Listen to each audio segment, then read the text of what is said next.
इस क्वेश्चन को करना है हम लोग को, है ना। इस क्वेश्चन में भी लॉजिक क्या है भाई हमारे पास,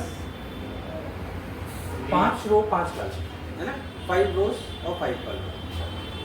इसमें अगर देखो तो पहली रो, दूसरी रो, तीसरी और ये चौथी, यानी हमें एक लूप किसके लिए चाहिए, रो को कंट्रोल करने के लिए, जो कि कितनी बार चले, 5 बार चले, ठीक। और दूसरा हमें क्या चाहिए कि प्रत्येक रो के लिए कॉलम कितनी बार चले, 5 बार। तो एक हमें किसके लिए चाहिए, कॉलम के लिए चाहिए। तो हम यहाँ पे जो वेरिएबल लेते हैं वो एक r के लिए ले लें और एक क्या ले लें, 2 वेरिएबल हमारे, एक r रो के लिए और c हमारा कॉलम के लिए। जिन लोगों को नहीं समझ में आया था वो ध्यान देते हैं, है ना। जैसे आपने कहीं से कॉपी कर लिया तो वो लॉजिक नहीं चलेगा, यानी आपको यहाँ पर अपना लॉजिक लगाना ही पड़ेगा सही ढंग से। तो सबसे पहले हम रो को कंप्लीट करते हैं कि पहले कॉलम को करते हैं, पहले रो कंप्लीट होती है, ठीक। तो यहाँ पर जो स्टार्टअप होगा हमारा, वो हम पहले स्टार्ट किसको करेंगे, कौन सा लूप, r पर, while r is less than 5। रो कितनी बार चलेगा, 5 बार। इस रो के लिए यहाँ पर इसको हमें यहाँ पे r प्लस प्लस ऐसा हम कर सकते हैं, ठीक। ये 1 बाई 1 इसकी वैल्यू को बढ़ाएगा, क्योंकि स्टार्टिंग वैल्यू कितनी है, 0। यहाँ पहुंचते ही r का मान कितना होगा, 1। अब यहाँ पर ये रो तो 1 हो गया, अब हमें इसको ले कैसे चलना है, कॉलम वाइज ले चलना है। तो हमें यहाँ पे पहले इसका स्टार्ट एक लूप दूसरा जो स्टार्ट करना पड़ेगा, वो कौन सा करना पड़ेगा, सी भी कितनी बार चल रहा है, 5 टाइम्स। तो इसको हम यहाँ पे ऐसा लिख सकते हैं। इस सी को भी हम यहाँ पे एक काउंटर इंक्रीमेंट करेंगे, ठीक। इसकी वैल्यू 1 ही बढ़ेगी, ठीक। अब हमें यहाँ पे वैल्यू जो चाहिए, इसको हम यहाँ पे इसके द्वारा क्या कर सकते हैं, प्रिंट है, यानी हमें %d और c। अब ध्यान से देखिएगा यहाँ पर, अगर हम ऐसा करते हैं तो प्रोग्राम कौन सा बनेगा, ध्यान से देखिएगा। ये प्रोग्राम कौन सा बन जाएगा, ये वाला। क्यों, क्योंकि हमारी जो वैल्यू c की है वो क्या हो रही है, लूप के करस्पॉन्ड सी वैल्यू 1 2 3 4 हो रही है। तो एक बार इसकी वैल्यू 1 होगी, दूसरी बार क्या होगी, 2, फिर 3, फिर 4। तो हम जैसा चाहते थे वैसा नहीं मिलेगा, हमें क्या मिल जा रहा है, ये वाला मिल रहा है। हमको ये नहीं चाहिए, हमको क्या चाहिए कि ये 5 टाइम्स तो चले, बट वैल्यू क्या हो, वो रिपीट होती है। तो अगर हम इस जगह पर इस सी की जगह पर हम कुछ क्या कर दें सर, हम इस सी की जगह पर क्या कर दें, r। तो क्या होगा, r की वैल्यू यहाँ पर कितना है, 1। तो जब ये लूप 5 टाइम्स चलेगा, ये लूप 5 टाइम्स किसके हिसाब से चलेगा, c के की r के, c की वजह से चल रहा है भाई। c 5 टाइम्स हो रहा है ना, तो ये लूप कितनी बार चल रहा है, 5 बार। तो रिस्पॉन्सिबल वेरिएबल कौन सा है, c। लेकिन प्रिंटिंग क्या होनी है, ये हमारे ऊपर डिसाइड। अगर हम यहाँ पे c को लिखते हैं तो c की वैल्यू बदलती हुई मिलती है हमें, 1 2 3 4, जो कि यहाँ पे मिल रहा है। हमको ये नहीं चाहिए। अगर हम यहाँ पर c की जगह पे क्या कर दें, r, तो क्या होगा, ये लूप तो 5 बार चलेगा, c की वैल्यू 1 से 5 तक तो होगी, लेकिन हम यहाँ पे प्रिंट c को तो नहीं करा रहे, हम प्रिंट किसको कर रहे हैं, r को। तो r की वैल्यू हमारे पास यहाँ पे क्या है, 1। तो ये 5 बार हमें क्या देगा, बात समझ में आ रही कि ये लूप तो 5 बार चलेगा, लेकिन वैल्यू प्रिंट क्या करेगा, c की नहीं करेगा, किसकी करेगा, r की वैल्यू प्रिंट करेगा। और r तो इसके बीच, इस लूप के बीच में जब कोई है, तो क्या r का मान बदल रहा है, क्या नहीं बदल रहा। जब तक कि c का लूप 5 बार चलेगा, तब तक r की वैल्यू में कोई परिवर्तन नहीं होगा, क्योंकि r की वैल्यू कहाँ इंक्रीमेंट होगी, इस लूप के बाहर है। तो यहाँ पर तो पॉइंटर जा नहीं रहा है, हमारा पॉइंटर तो 5 टाइम्स इसी की वजह से इसी में घूम रहा है ना। तो c को तो 1 से 5 तक ले जा रहा है, लेकिन वो प्रिंट कर क्या रहा है, r। तो r की वैल्यू तो फिक्स हो गई ना, 1 ही होगी। अब इसको देखिए, क्योंकि ये यहाँ के बाद हमें नेक्स्ट लाइन पर आना है, तो नेक्स्ट लाइन पर आने के लिए हमें क्या करना पड़ेगा सर, एक यहाँ पर प्रिंट एफ बैकस्लैश क्या लगा सकते हैं,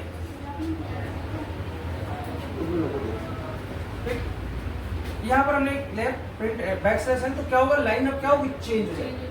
और हम इस लूप को नेक्स्ट टाइम फिर से चला पाए तो हमें इसको लिए यहाँ पर क्या करना पड़ेगा, सी को री इनिशियलाइज करना पड़ेगा। सी की वैल्यू जो 5 हो चुकी है, जिसकी वजह से ये लूप टर्मिनेट कर गया है, हमें अगली बार फिर चलाना है तो हमें इस वैल्यू को क्या करना पड़ेगा, 0 करना पड़ेगा।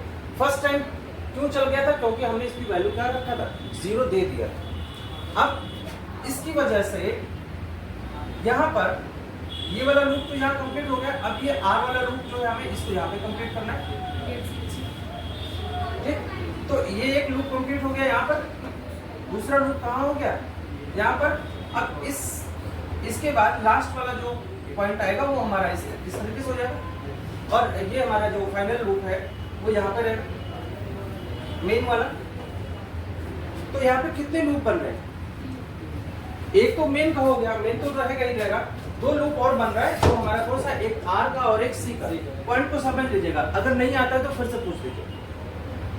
जिसका समझ में आ रहा है कुछ फिर से देखो। अब इस प्रोग्राम को जरा एग्जीक्यूट कराते हैं, रन कराते हैं, और कोई जरूरत नहीं है कंप्यूटर पे ले जाने के लिए, सारा का सारा वर्क आपको यहीं पे पता चल जाएगा।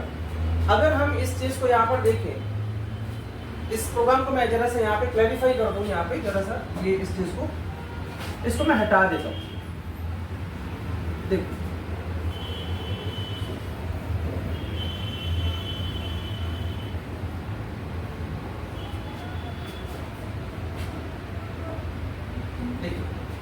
इस प्रोग्राम को अगर चलाया जाए तो कैसे चलेगा भाई,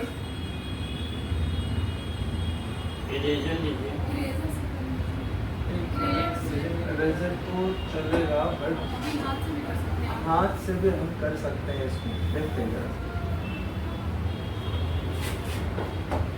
देखिए इस प्रोग्राम को चलाया जाए जरा, राइट। कैसे चलेगा, पहले इसके आर की वैल्यू क्या है, देखो आर की वैल्यू 0 और सी की वैल्यू 0, फर्स्ट टाइम है ना। इस प्रोग्राम को यहाँ पे देखते हैं, इसको एग्जीक्यूट कराते हैं। आर का मान 0, सी का मान 0, यहाँ पे लूप जब आएगा तो क्या होगा, इसकी वैल्यू कितनी है, 0, 0 5 से क्या है, छोटा है, ठीक। यहाँ पे पहले क्या था, आर की वैल्यू क्या थी, 0, 0 आर की 0 है तो 0 5 से छोटा है तो आगे बढ़ेगा, बढ़ने पर आर का मान यहाँ पे पहुंचने ही कितना हो गया, 1। फर्स्ट टाइम आर की वैल्यू क्या होगी, 1, 0 से 1 चेंज, अब 0 से चेंज हो गया, ये 1 हो गया। यहाँ पहुंचते ही इसका मान 0, इसका मान यहाँ पहुंचते क्या होगा, 0 <5, यहाँ आने पे क्या होगा, 1 बढ़ जाएगा, ठीक। 1 बढ़ने का मतलब अब सी की वैल्यू क्या होगी सर, यहाँ पर 1। ये लूप एंटर करेगा, यानी लूप के अंदर प्रोग्राम कंट्रोल आएगा, यहाँ पर इसकी वैल्यू 1, और प्रिंट हम यहाँ पे क्या कर रहे हैं, आर। तो आर का मान कितना है, 1, यानी हमें स्क्रीन पर 1 मिलेगा, किसकी वजह से, आर की वैल्यू। सी की वैल्यू भी 1 है। अब ये क्या होगा, ये लूप नेक्स्ट टाइम इसको चेक करेगा, इसकी वैल्यू इस वक्त 1 है ना, अब इसका मान यहाँ पे 1 माना जाएगा, क्या 1 5 से छोटा है, सही। जब सही है तो लूप एंटर करेगा, यानी अपना दरवाजा ओपन करेगा, यहाँ पर पहुंचते सी की वैल्यू अब क्या हो जाएगी सर, 2 हो जाएगी, क्योंकि सी की value 1, C plus plus that is, अब यहाँ पे सी का मान कितना होगा, 2। आर की वैल्यू में कोई चेंजेस नहीं हो रहा है, आर अभी भी क्या है, 1 ही है, परिवर्तन किसमें हो रहा है, सी में हो रहा है। तो अगर हम यहाँ पर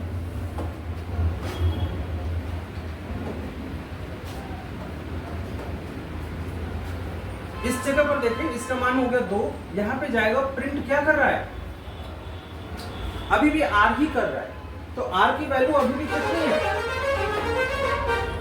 यही है ना भाई, आर की वैल्यू तो यही है, आर में कोई परिवर्तन तो हुआ नहीं, आर तो पहली बार भी यहाँ पर आया था और दूसरी बार भी आर का मान 1 ही आया, जबकि सी बदल रहा है, सी का मान 1 2 3 हो रहा है।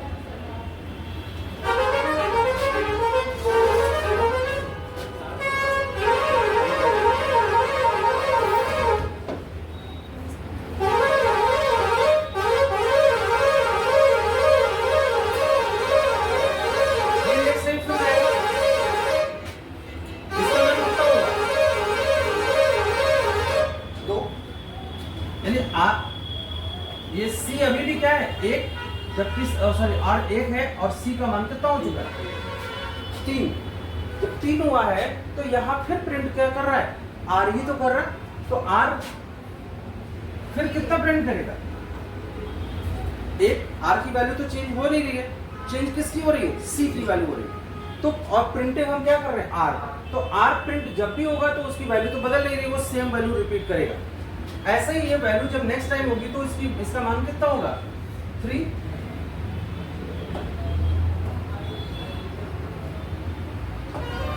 सी की value 3 is less than 5, condition सही है। नीचे आएगा इसका मान 3 से कितना होगा, 4, यानी जब सी की वैल्यू क्या होगी, 4, तो प्रिंटिंग फिर क्या कर रहे हैं सर, आर ही कर रहे हैं ना, तो आर फिर क्या होगा, एक ही वैल्यू प्रिंट होगी। इसकी वैल्यू नेक्स्ट टाइम ये 3 क्या होगा, ऊपर फिर जाएगा, 3 is less then 4 is less then क्या होगा, इसकी वैल्यू 4 है, 4 is less than 5, condition is okay.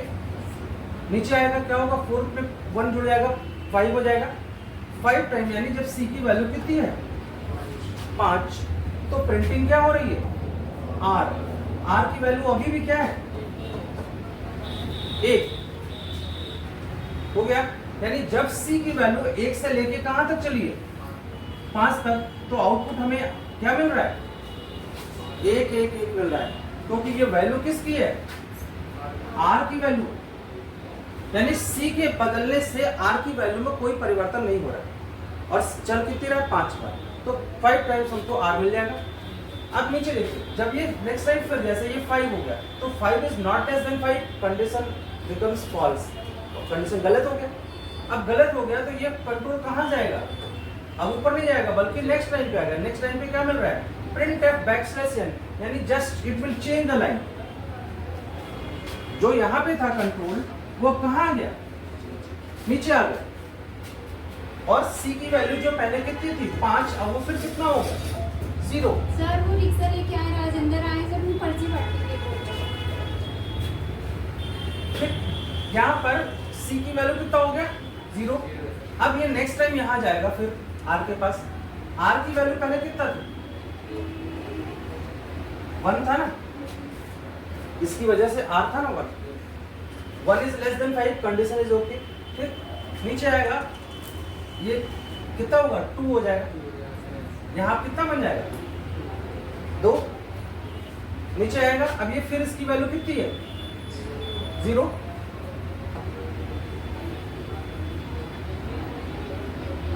C की वैल्यू 0 इज लेस देन 5, नीचे आएगा 1 हो गया सी का मान, यानी अगेन ये सी की वैल्यू कितनी हो गई, 1। प्रिंट क्या हो रहा है, आर की वैल्यू कितनी है, 2। तो यहाँ पे नेक्स्ट टाइम क्या छपेगा, 2। ये लूप जैसे पहली बार चल रहा था 5 टाइम्स, 1 2 3 4 5 टाइम चलेगा, तो हमें स्क्रीन पर क्या मिलेगा, मिलेगा। इसी प्रोसेस से 5 बार के बाद सी की वैल्यू फिर जो क्या होगी, 5 से ज्यादा होने लगेगी, तो लूप कहाँ आएगा, नीचे लाइन चेंज करेगा। सी की वैल्यू 5 थी, फिर 0 हो जाएगी, ऊपर जाएगा, इसका मान अभी कितना हो गया, 2 था, नीचे आएगा 2 से 5, माने 2 5 से छोटा है, नीचे आएगा, इसकी वैल्यू अभी कितना होगा, 3 होगी। नीचे आएगा, यहाँ पे फिर स्टार्ट होगा, कितनी बार चलेगा, 5 बार, तो हमें क्या मिलेगा, ठीक। फिर ये लाइन चेंज करेगा, वैल्यू फिर 0 पड़ेगा, ऊपर जाएगा, इसकी वैल्यू कितनी है इस बार, 3 इज लेस देन 5, नीचे आएगा, इसकी वैल्यू कितनी हो गई, 4। फिर 5 टाइम्स,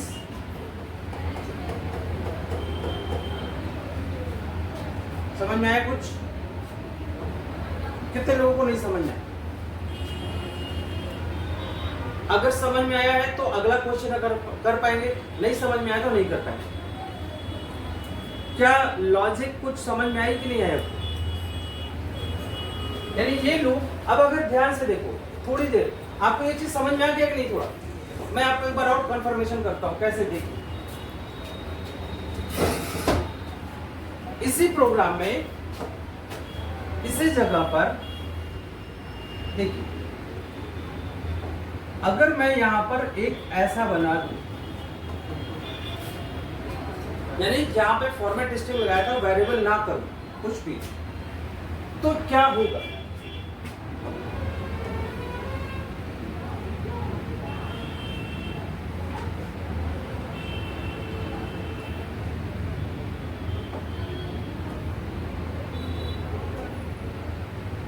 इसी प्रोग्राम को देखें, अगर ये ऐसा कर दे तो क्या होगा? क्या ये लूप 5 बार नहीं चलेगा? चलेगा। क्या ये लूप 5 बार नहीं चलेगा? चलेगा। बट ये प्रिंट क्या करेगा? स्टार करेगा सर। कितनी बार करेगा? 5 बार। यानी पहले ऐसे करेगा, लाइन चेंज होगा, नेक्स्ट टाइम फिर सी की वैल्यू 0 हो जाएगी, आर के पास जाएगा, एक प्रिंट हो जाएगा, सी माने आर का वैल्यू फिर चेंज होगा। चेंज होने पे ये माने पूरा का पूरा लूप ऐसे ही चलेगा, लेकिन ना प्रिंट ये सी की वैल्यू कर रहा है, ना तो आर की वैल्यू कर रहा है। कर क्या रहा है? स्टार कर रहा है। तो आपको एक ऐसा स्ट्रक्चर मिल जाएगा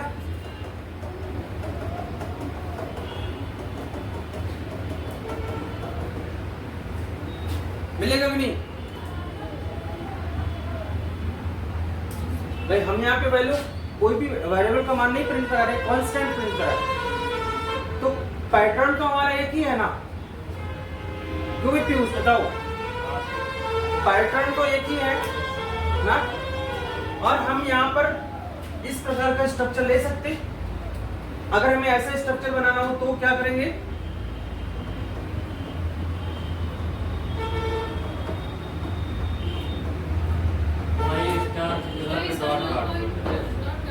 ये कितना है? इसमें नंबर ऑफ रोज क्या है? 5 और नंबर ऑफ कॉलम्स कितने हैं? 4। तो आप इस चीज को ध्यान दीजिए, अभी मैं जो बताना चाह रहा हूं, this loop is responsible for printing the value of row and this loop is responsible for column. Inner loop हमेशा किसको कंट्रोल करता है? कॉलम को। आउटर लूप हमेशा किसको कंट्रोल करता है? रो को। अगर आपके पास स्ट्रक्चर जिस भी तरीके का है, अगर आप चाहते हैं कि मेरे पास जो चीजें आ रही है ना, वो कैसे आनी चाहिए? स्ट्रक्चर को सबसे पहले क्वेश्चन में आप क्या देखेंगे सर? कि हमारा पैटर्न कैसा है। यहाँ पे जो टॉपिक हम लोग पढ़ रहे हैं वो पैटर्न प्रिंटिंग का पढ़ रहे हैं ना, तो पैटर्न में आप ध्यान से देख लीजिए इस चीज को। अगर मान लो कि तुम्हें ऐसा मिल रहा है स्ट्रक्चर, जैसे मान लो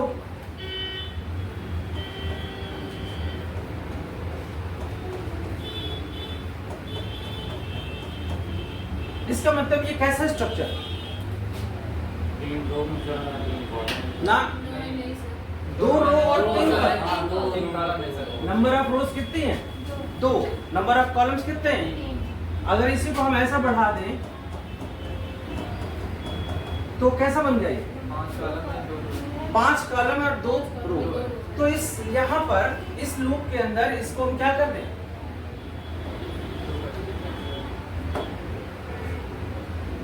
यहाँ पे नंबर ऑफ रो के लिए कौन सा रिस्पॉन्सिबल है? आर। तो आर को कितनी बार चलाया जाए? 2 बार। और कॉलम कितनी बार चल रहा है? 5 बार। तो 5 बार चलेगा।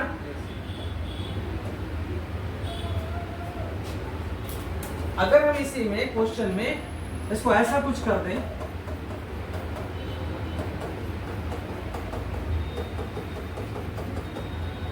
ऐसा कर दिया जाए तो कैसा पैटर्न बन गया? 3 कॉलम 5 रो है।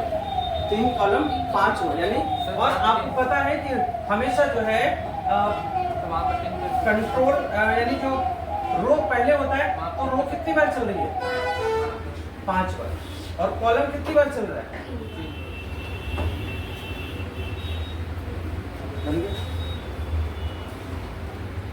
क्वेश्चन समझ में आ रहा है? यानी अब अगर आपको पैटर्न की लॉजिक समझ में आ जाएगी तो आप समझिए किसी भी तरीके का प्रोग्राम आप क्या है कर सकते हैं। तो आई थिंक आपको ये चीज समझ में आया होगा कि हम लोग कैसे इस प्रोग्राम को कर पाए।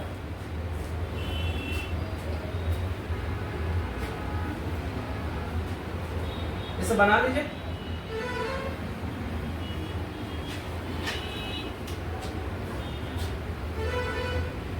आगे बताया जाए कुछ? चलिए अभी आपको देता हूं मैं आगे क्वेश्चन बता दूसरा, अभी आपके पास मैं भेज दूंगा, ठीक है ना? ठीक, अब यहाँ पे कुछ और देखते हैं। आइए इस क्वेश्चन को देखते हैं जरा सा। चलिए मान लो ये क्वेश्चन ऐसा है,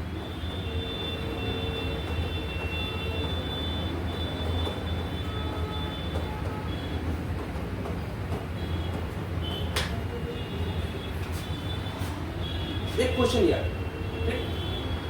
अब यहाँ पे क्या हो रहा है, ये भी सेम पैटर्न का क्वेश्चन है। ध्यान से देखिए, अगर आप यहाँ पे गौर करें तो यहाँ पर भी क्या है सर, 5 रो, 1 2 3 4 और 5 कॉलम देखिए, 1 2 3 4 5। Pattern is same but there is some different logic. कुछ अलग यहाँ पे लॉजिक दी गई है। क्या लॉजिक दी गई है कि अगर आप यहाँ देखें तो यहाँ पर पहली रो पहला कॉलम, दूसरी रो पहला कॉलम और दूसरा कॉलम, तीसरी रो पहला कॉलम दूसरा कॉलम और तीसरा कॉलम। यानी जैसे जैसे आर की वैल्यू बढ़ रही है वैसे वैसे कॉलम भी क्या हो रहा है, बढ़ रहा है। अगर आप देखिए यहाँ पर इस केस में तो आर की वैल्यू क्या है 1 और सी की वैल्यू क्या है 1। इस केस में देखें क्या हो रहा है सर, आर की वैल्यू क्या है 2 और सी की वैल्यू क्या हो रही है 1 और 2। यहाँ पे देखिए क्या हो रहा है, आर की वैल्यू 3, सी की वैल्यू क्या हो रही है 1 2 3 और यहाँ पे देखें आर की वैल्यू 4, सी की वैल्यू क्या हो रही है, हो रहा है कि नहीं? मीन्स जितना रो है कॉलम उतना ही चल रहा है, लेकिन स्टार्ट कहां से हो रहा है, 1 से। यानी आर का मान 3 तो कॉलम भी 1 2 3 चल रहा है, आर का मान 4 तो कॉलम भी 1 2 3 4 चल रहा है। इसका मतलब जितना रो की वैल्यू हो रही है कॉलम उतनी बार चल रहा है, बट स्टार्ट कहां से हो रहा है, एक बार, 1 से हो रहा है। तो अगर हम इस क्वेश्चन को यहाँ पे समझ में आ रहा है लॉजिक, अगर आपको ये क्वेश्चन आ गया तो आप ऐसा क्वेश्चन कर सकते हैं, कर सकते हैं कि नहीं?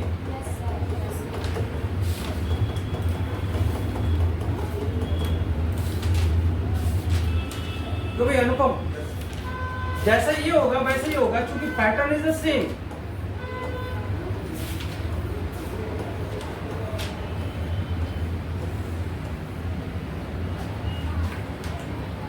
दोनों का लॉजिक क्या है, एक है। एक में वैल्यू प्रिंट हो रही है और एक में क्या हो रहा है, कांस्टेंट प्रिंट हो रहा है। अब अगर आप यहाँ पे लॉजिक को ध्यान दें कि ये वैल्यू, ये लॉजिक कैसे कर रही है, तो यहाँ पर भी रो और कॉलम ही हो रहा है, रो और कॉलम दोनों चल रहा है ना इसमें। अब अगर हम यहाँ पे क्वेश्चन को अगर सॉल्व करें तो क्या पर एस को आप देख लीजिए, इसमें हम यहाँ से इसको पिकअप कर रहे हैं। यहाँ पर भी वैल्यू क्या रही, 2 चाहिए, एक रो के लिए और एक कॉलम, ठीक। तो यहाँ पर हमने एक वैल्यू ली r बराबर 0, c बराबर 0। ये वैल्यू वेरिएबल हमने इनिशियलाइज कर दिया। अब हमें यहाँ पर आपको पता है कि पहली वैल्यू क्या होती है, रो को कंट्रोल करती है, ठीक। तो यहाँ पे सेम जैसे पहले हमने किया था, while r is less than 5, क्योंकि रो हमारा 5 टाइम चल रहा है, 1 2 3 4 5 चल रहा है ना, तो रो हमें 5 बार लेके चलना है। अब यहाँ पे while r प्लस प्लस, अब यहाँ पे while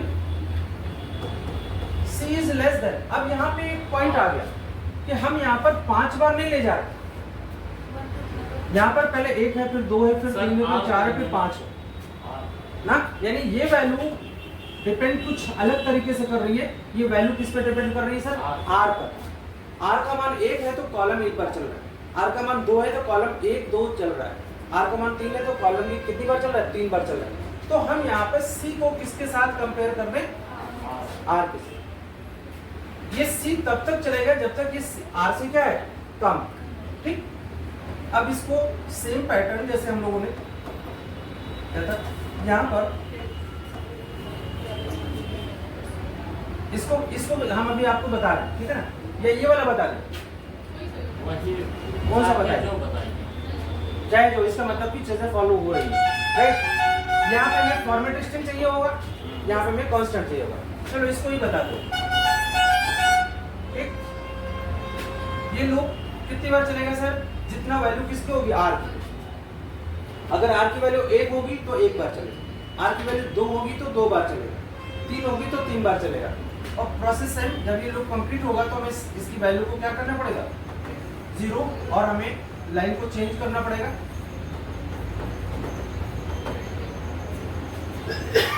इसके बाद हमें इस लूप को बंद करना पड़ेगा। ठीक, और हमें फिर इस लूप को बंद करना पड़ेगा। अब आप इसको एक बार प्रोग्राम को एग्जीक्यूट करें। पहली बार आर का मान कितना है? 0, 0 इज लेस देन 5। ठीक, यहाँ पहुंचते ही आर की वैल्यू कितनी हो गई? 1। इसका मान कितना है? 1। इसका मान कितना है? 0। चेक आउट करिए, while C is less than R, condition is okay. C की वैल्यू 0, आर की वैल्यू 1, 0 1 से छोटा है, कंडीशन सही है। नीचे आने पर सी की वैल्यू 0 से बढ़ के कितना हो गई? 1। यहाँ पहुंचते ही क्या होगा? ये क्या प्रिंट करेगा? इसको प्रिंट कर देगा। ठीक, फिर ये जाएगा ऊपर, इसकी वैल्यू फिर कितनी हो गई? 1। अब ये चेक होगा, 1 is not less then 1, condition गलत हो गई। ठीक, तो अब ये पॉइंटर कहाँ आएगा सर? नीचे आएगा। सी की वैल्यू जो 1 हुई थी अब क्या हो गई? 0, लाइन चेंज हो गई। ऊपर जाएगा, इसका मान कितना है? 1, 1 इज लेस देन 5। नीचे आएगा, कितना होगा? 2, ये 2 जाएगा ना, यानी अब ये सी आर का मान कितना हो गया? 2, और सी का मान कितना है? 0। इसकी वजह से सी की वैल्यू क्या हो गई? देखिए सी का, इसका मान कितना है? 2। और यहाँ जो वैल्यू चेंज हुई थी सी की, यहाँ पहुंचते ही फिर कितना हो गया? 0। तो इसकी वैल्यू शुरू में क्या माना जाएगा? 0 ही माना जाएगा ना भाई। अब ये देखिए, अब ये 0 2 से छोटा है, नीचे आएगा, इसका मान कितना हो गया? 1। ये क्या होगा? एक बार प्रिंट करेगा,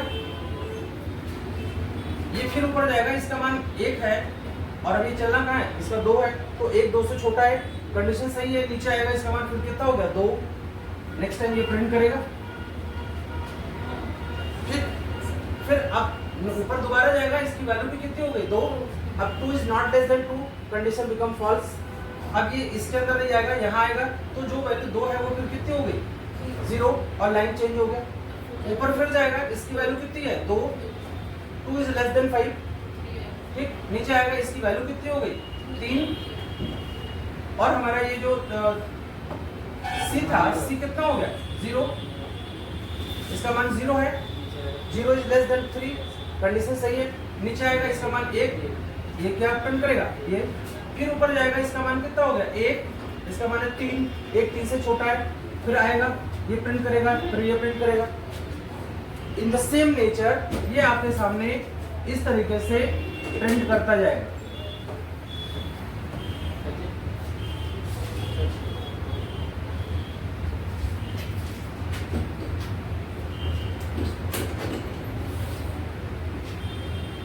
क्वेश्चन समझ में आ रहा है? क्या ये पैटर्न वाली जो प्रोग्रामिंग है आपको समझ में आई? पक्का? आगे भी कोई भी प्रोग्राम अगर दिया जाए तो कर सकते हैं। क्वेश्चन दे दीजिए 5 क्वेश्चन, हम 5 नहीं 10 दे देते। बट अभी की कंडीशन क्या है? अभी आपको समझ में आया कि नहीं आया? क्यों भाई? जैसी का तुम बताओ। आया? रागनी आप बताइए। ठीक, यानी ये जो लॉजिक है, देखिए इसको हम किसी भी बुक से रीड नहीं कर सकते। हमको इसको एनालाइज करना पड़ेगा कि हमारा प्रोग्राम के अंदर जो कंट्रोल होता है वो कैसे चलता है। तो अगर हमें ये चीज़ कंफर्म हो जाएगी तो हम इसको अच्छा सा क्या कर सकते हैं? प्रोग्रामिंग में यूज़ कर सकते हैं। और कोई भी, चाहे जावा हो, चाहे सी हो, चाहे पाइथन हो, किसी भी लैंग्वेज में लॉजिक क्या होती है? एक जैसी होती है। फिर कोडिंग अलग होता है। तो आपको यहाँ पे क्या सीखना है? लॉजिक सीखना है, ना कि कोडिंग। कोडिंग तो किसी भी प्रोग्राम में हम जाके यूज कर लेंगे।